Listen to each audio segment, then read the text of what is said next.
边看看蓝天，再吃吃海鲜，哦，别忘了叫上小伙伴。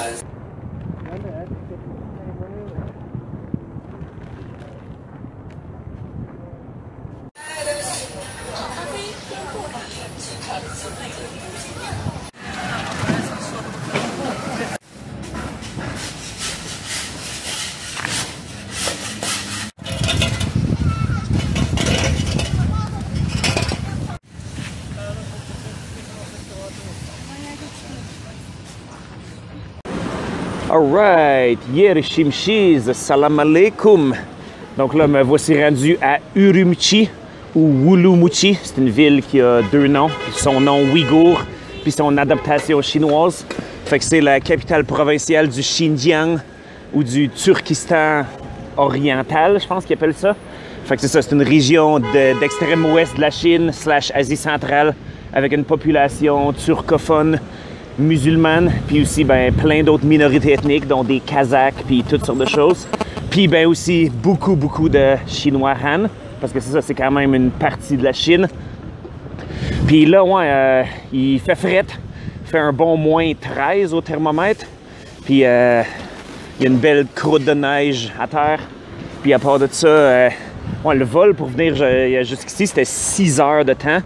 Il n'y a pas beaucoup de pays dans le monde où tu peux comme faire un vol de 6 heures puis que tu es encore à l'intérieur du même pays puis que tu n'es même pas arrivé comme si proche que ça de la fin non plus. Fait que, ouais. Puis là, ouais, évidemment, c'est un endroit ici qui fait couler un peu d'encre pour différentes raisons, tu sais, surtout, en tout cas, je vais l'adresser tout de suite. Comme premièrement, là, ceux qui parlent de génocide, ben sacrément, soit vous êtes d'extrêmement mauvaise foi, ou soit vous êtes cave puis vous comprenez plus juste pas ce que ça veut dire le mot génocide. OK? Je vais le dire d'emblée, puis je m'en calisse de si ça vous choque ou whatever. Parce que durant mes voyages, je suis allé à différents musées puis endroits de commémoration des génocides du 20e siècle, que ce soit en Arménie, au Bangladesh, au Rwanda, au Cambodge. Évidemment, celui du génocide juif de la Deuxième Guerre mondiale. Je pense qu'il reste juste le génocide namibien des Herero à ma liste. Puis si vous êtes pour franchement parler de la situation qui est ici au Xinjiang au même niveau que tous ces événements-là, ben honnêtement, je trouve ça pratiquement grotesque, là. Je trouve ça d'une malhonnêteté intellectuelle éhontée. Puis là, ben, tu sais, si vous parlez de « Ah, mais c'est du génocide culturel » ou whatever, parce que, OK, ça en anglais, ça s'appelle « moving the goalposts », puis ça mène pas vraiment à des conclusions vraiment intellectuellement fondées. Fait que arrêtons ça tout de suite, juste arrêtez ça, câlisse. Mais de là, évidemment, si vous êtes pour juste dire que tout est pas hunky-dory, ben ça, c'est évidemment, c'est d'une évidence même. C'est un endroit qui est bizarre ici. C'est même en tant que sinophile extrême, comme quelqu'un qui aime beaucoup la Chine, puis les Chinois, puis la culture chinoise, puis etc., puis le mode de vie ici, puis tout ça. Je veux dire, c'est indéniable que c'est bizarre ici, puis ça laisse un goût, un peu un mauvais goût dans la bouche. Comme il y en a qui vont parler, tu sais, d'assimilation forcée, je dirais pas que c'est vraiment de ça dont il s'agit, parce que, je veux dire, leur culture est vraiment en vie. Puis leur mode de vie, tout ça, puis même leur religion, tout ça. C'est toutes des choses que je peux adresser comme un par un. Puis la langue aussi. Comme ici, on n'entend presque pas de mandarin dans la rue. C'est juste leur langue ouïghour qui sonne un peu comme du turc, puis qui est apparenté au kazakh, ouzbek, puis tout ça, à un certain niveau d'intelligibilité mutuelle. Mais, puis là, ben, on entend une belle petite musique aussi. Fait que, ouais, c'est ça. Leur langue, non seulement est comme encore à vie, c'est les petits-enfants, c'est ça qui parlent, puis elle a même ce genre de statut comme protégé à un certain niveau pour ce qui est du gouvernement central. Puis là, bien évidemment, si tu veux accéder à certaines positions, comme dans la société, là, il faut que tu aies une capacité à parler le mandarin, mais ça, honnêtement, je vois pas vraiment comme qu'est-ce qu'il y a de wrong dans ça.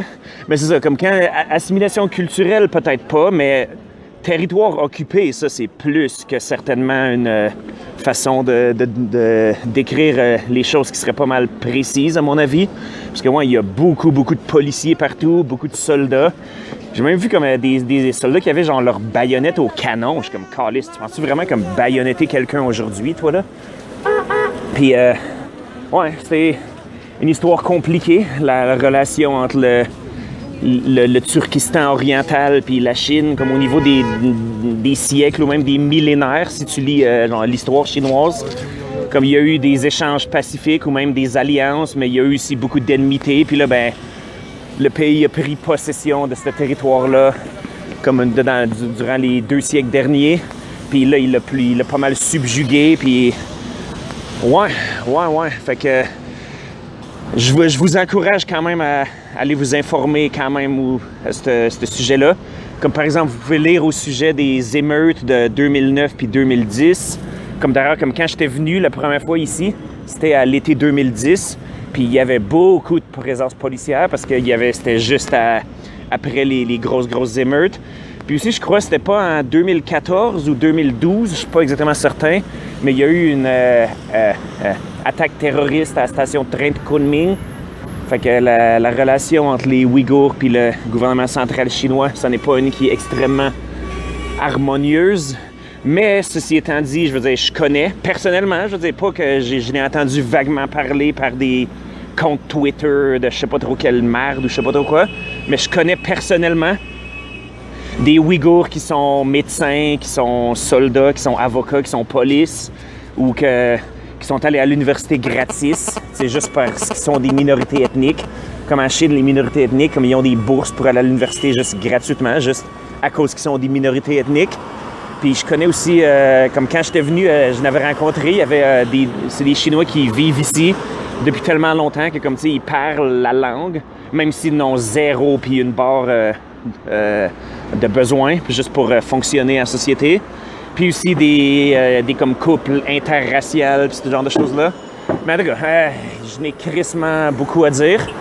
Mais là, sinon, ben, je fais juste me balader un peu. Là, j'ai eu une escale ici. J'ai une escale de 8 heures de temps. Fait que là, j'ai pris le métro à partir de l'aéroport. C'est quand même très nice. Une ligne de métro qui coûte 6 yuan, puis qui t'amène à comme 18 km de là, dans le quartier de Ardaoqiao, où ce que je suis, qui est à genre majorité ouïghour. Donc c'est comme quand je parlais de territoire occupé, genre dans l'avion, il y avait pas de Ouïghours. Tu arrives à l'aéroport, il y a quasiment pas de Ouïghours non plus. Puis là, ben genre, tu prends le métro jusqu'ici, puis là, tu arrives à une place que c'est comme boum, ils sont tous concentrés. Puis quand j'étais venu en 2010, c'est ça? Comme c'est quand même une ville de comme 9-10 millions d'habitants ici. Puis la grande majorité de la ville, comme honnêtement, tu ne saurais même pas que t'es aussi creux dans l'ouest. Genre, tu sais, la grande majorité de la ville, genre l'architecture, toute l'infrastructure est pareille comme partout. Puis il y a juste des Chinois aussi. Fait que... Mais là, t'arrives, c'est ça, à Ardaoqiao, qui doit certainement avoir un nom local, mais que j'ignore, malheureusement. Je connais juste le nom chinois de la place. Où ce que là, ici, c'est là qu'ils sont vraiment comme concentrés en majorité. Puis, ouais, c'est ça. Il y en a qui ils ont l'air très comme arabes. Il y en a qui ont l'air plus comme blancs, qui me ressemblent à moi quasiment. Puis il y en a qui ont l'air comme carrément chinois, mais que c'est des Ouïghours qui parlent chinois avec un gros accent, puis ils parlent Ouïghour entre eux autres. Fait que c'est comme qu'on peut s'attendre du centre de l'Eurasie comme ça. C'est vraiment un carrefour génétique puis culturel. Fait que, intéressant à droite, même si ça n'est un qui est un petit peu fucké.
这个是牛奶。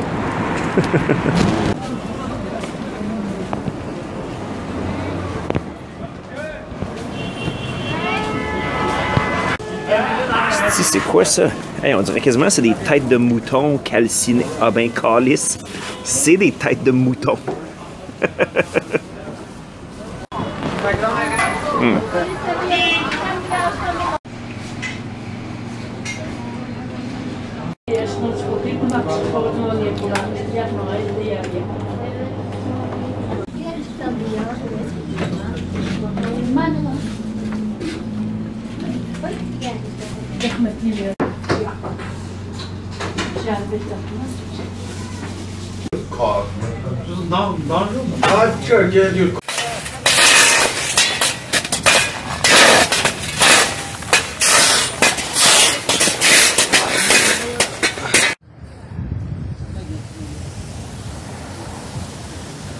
晚上的弥撒7点半 Ah, 是吧？ 啊，7点半。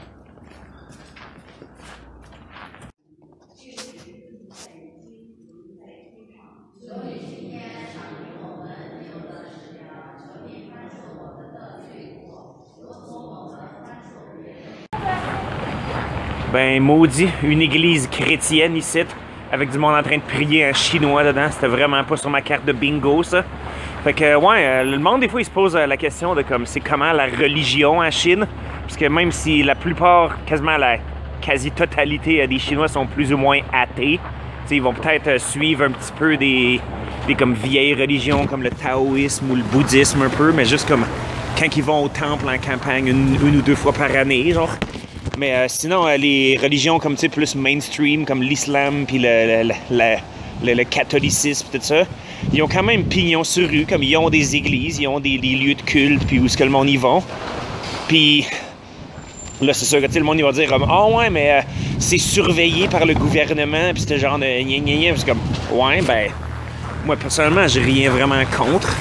Comme, tu sais, tu laisses le monde prier, mais tu veux pas qu'il y ait de cellules terroristes ou de 5e colonne ou d'activités subversives. Je trouve pas que c'est nécessairement de quoi qui relève du fascisme, personnellement. Puis aussi, une autre chose que je tiens à mentionner qui est bizarre ici, c'est que là, il est genre 7h30. Puis quand il est 7h30, d'habitude, à fin janvier, il fait déjà noir depuis 1 heure ou 2. Mais ici, en Chine, il y a juste un fuseau horaire. Même si le pays est comme de la même superficie que le Canada, quasiment, il est comme crissement énorme. Puis ici, on est vraiment, vraiment creux dans l'ouest. On est bien plus proche du Kazakhstan que de Beijing, admettons. Ben, on est quand même à l'heure de la côte est de la Chine. Ce qui fait que je sais pas exactement à quelle heure que le soleil il se lève, mais j'imagine, c'est ça, il se lève à comme 9, 10, 11 heures du matin. Puis il se couche bien plus de bonne heure. Parce que, tu sais, on devrait être comme 2-3 heures en arrière. Comme là, je check mon vol de correspondance que je m'apprête à prendre pour aller en Ouzbékistan. Comme il part à genre 11h50 du soir. Puis il arrive à 11h50 du soir, comme 2 ou 3 heures plus tard. Fait que c'est une drôle de particularité ici. Puis je pense qu'il y a des business qui vont écrire l'heure en comme l'heure locale. Mais là, ça mène à la confusion parce que les bureaux de poste, tout ce qui est comme gouvernement, admettons, ça va être évidemment comme à l'heure de Beijing. Fait que là, comme à chaque fois, il faut que le monde, il clarifie c'est laquelle des heures qu'ils utilisent.